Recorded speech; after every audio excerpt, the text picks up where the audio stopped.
Hey, is everybody awake with this boring consolidation happening in Bitcoin? Uh, looking at charts is getting kind of like, I'm starting to kind of doze off here looking at these charts. Uh, you know, with a little bit of time, in consolidation, it gives you a little bit of time to look at some different things and see what's going on. But one of the things I wanted to show you is something that I look at. This is just something that I do that I've used over the years. It's kind of a verification of a broad trend change. And I use you know moving average, and then I use what is called um, the moving average I use on here. And I'm looking at a weekly chart on Bitcoin, and the moving average that I'm using is the 21 week moving average on this. It's that kind of like teal greenish line I have on here. I got some fib lines on here. I got a trend line that moved on me for some reason. Don't know why. There you go. Yeah, this trend line here. And down below is an ADX that I use for a verifier. If you haven't checked out my 15-minute how to look at an ADX and how to read it and use it, check out that video. I did a couple days ago, or actually about a week ago. But what I call moving averages are also used as an area of support or an area of resistance. So, by definition, support just means an area of buying interest on the chart, and resistance means an area of selling interest on the chart. So when we look at this moving average here, you're looking at this as support in the market, because every time the price comes down and rides along this, there's some buyers that are along this moving average. It's kind of that trench warfare that's going on between the buyers and sellers. But right now, the buyers are sitting in this trench, a trench that was pretty much dug by a drunk guy because it's all over the place. It's not a straight trench like trend lines. But this moving average is just something as a guide of support. Now, some people will say, like in this instance right here, when this candle, when it wicked down underneath the moving average right here, a lot of times people will like go, okay, are we changing trend? Is it going to go from this movement to the upside? Is this going to flip to resistance? What I like to do is what is something that's called filtering. I like to see a couple of things. Either a three periods underneath closed. This is for broad trends. So when I'm looking at a weekly, and this works at different time frames, you just have to try different moving averages for the different time frames. But on a weekly, I like the 21. And when this wick down here, I like to filter it out. I want to see three consecutive closes or three weekly closes underneath this trend line to tell me that the overall trend has changed. Since this wick down and came back up to where it stayed as support, the bulls are the ones that are going to maintain this trend as it goes forward. We had a part right here, touched underneath a little bit, traded or wicked down twice right here, wicked down again right here, but the trend continued. Here we actually had a close just underneath the line, and then the next day it rallied up. So there wasn't three consecutive closes here, so we were just kind of going along. Touched here to support, worked its way up. Now this is where it starts to get a little interesting. Uh, right here, it wicked down from the moving average there, and then we had a nice candle down, which closed underneath of it for the first time, and then it closed underneath of it for the second time.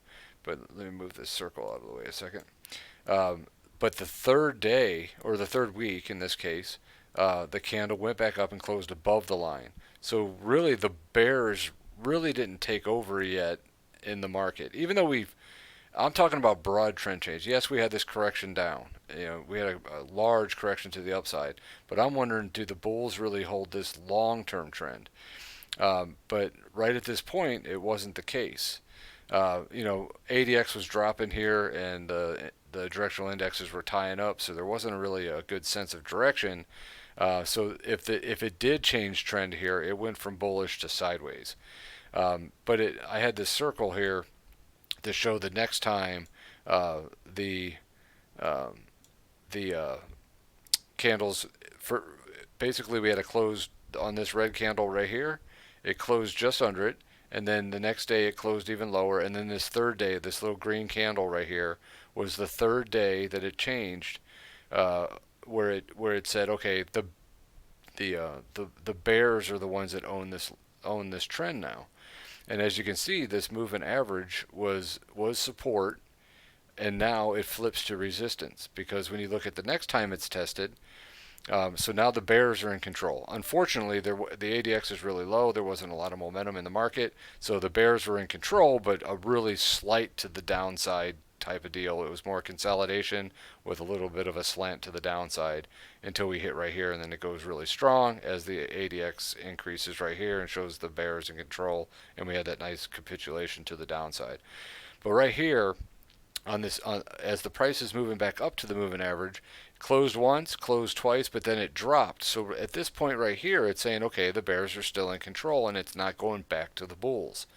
Even though we had low momentum, at least this gives us a signal of the broad trend. So we went from bullish to kind of neutral to bearish, and then it worked its way down. Had another test here of the moving average, tested above it, but then it came back and closed the second week to the downside. So it kept the bears in control. Test, test, and now all of a sudden this moving average was resistance. Then we got really strong momentum, and then it went down to make some lows. It wasn't until we get back to this point, and this is why I have this area circled, that where the 21-week exponential is getting tested again. We went up, closed, and then we had a third close right here. So this third week into it was a nice signal to say that we flipped back from the bears that we were here, and then we went back to the bulls. So and another verifier was that the ADX was increasing as the bulls were getting strength. So right in here was a nice little buy signal to take this thing to the upside. All right, now let's fast forward to where we are today. 21 exponential weekly moving average is right now it is at 92.38. So this level is what I would look for. That's why I got a lot of 9100 could be tested, but then again we need a nice break underneath that to get this thing rocking and rolling back down to the 8,000, 7,000s. I even heard people talk about 6,000s. But one of the signals that I'm going to look for is a break of this 21 exponential to the downside and have 3 consecutive closes underneath. And right now it's still holding a support. So when you look at the broad trend, that even though this thing is corrected and we went into this area of consolidation, the bulls are still in control. So I'm gonna keep that in the back of my mind as the bulls are still in control. Yes, down on the ADX, the bulls are still in control here. Yes, it's reduced momentum a little bit over on a week-over-week basis because we've been consolidating, which makes sense. So what I'm gonna look for is a test of this 21 exponential. We get three closes underneath there. That's going to be a nice little signal that this broad trend might have changed. I don't see that happening, but I do see that we could come down and test it. We could come down and test that, the previous low at 9100. All of that area is still in play because we're still in consolidation with a little bit of it's all sideways. And the other numbers I have on here is just some fib numbers that I follow. When you on this 100% here, when we were up at 19,890, and then it went down to the low here at 3128. You take the movement of the correction back to the upside and hit the 61.8% level at 13,487 right here, and we hit some resistance, and then we went into this correction and consolidation.